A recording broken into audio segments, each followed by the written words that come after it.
Повеќе декларативни отколку реални се заложбите на власта за подобрување на состојбите во институциите каде се сместени лица лишени од слобода или задржани од други причини. Ова е констатирано во извештајот за 2022 година за состојбите во Македонија во врска со тортура и други форми на несоодветно постапување што го направи тимот на Националниот превентивен механизам, кажа народниот правобранител.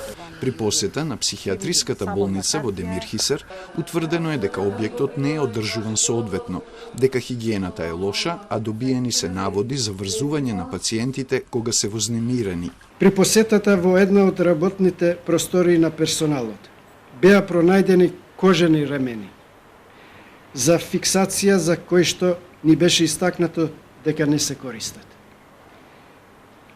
Беа пронајдени и метални синџири со катанче за заклучување на простории.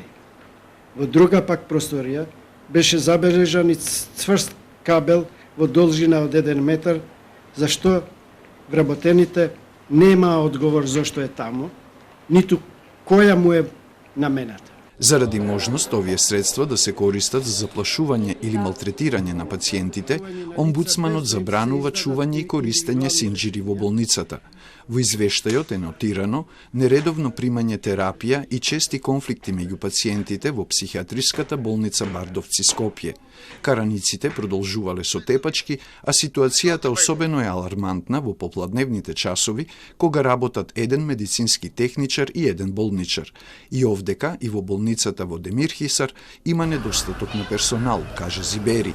Преку бројноста на затворениците, лошите услови за сместување и несоодветната здравствена заштита се проблемите со кои се уште се соочуваат затворите во Македонија.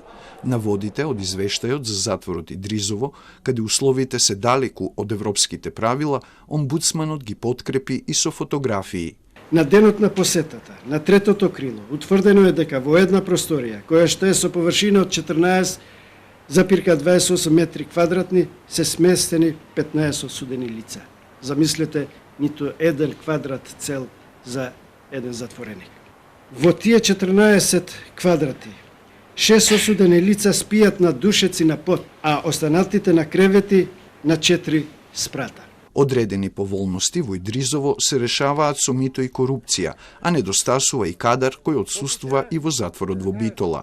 Во Воспитно, поправниот дом во Тетово, раководството се пожалило дека нема функционална соработка со Центарот за социјални работи, дека не доаѓаат обвинители, адвокати и судии за децата, но и дека нема редовна настава за нив.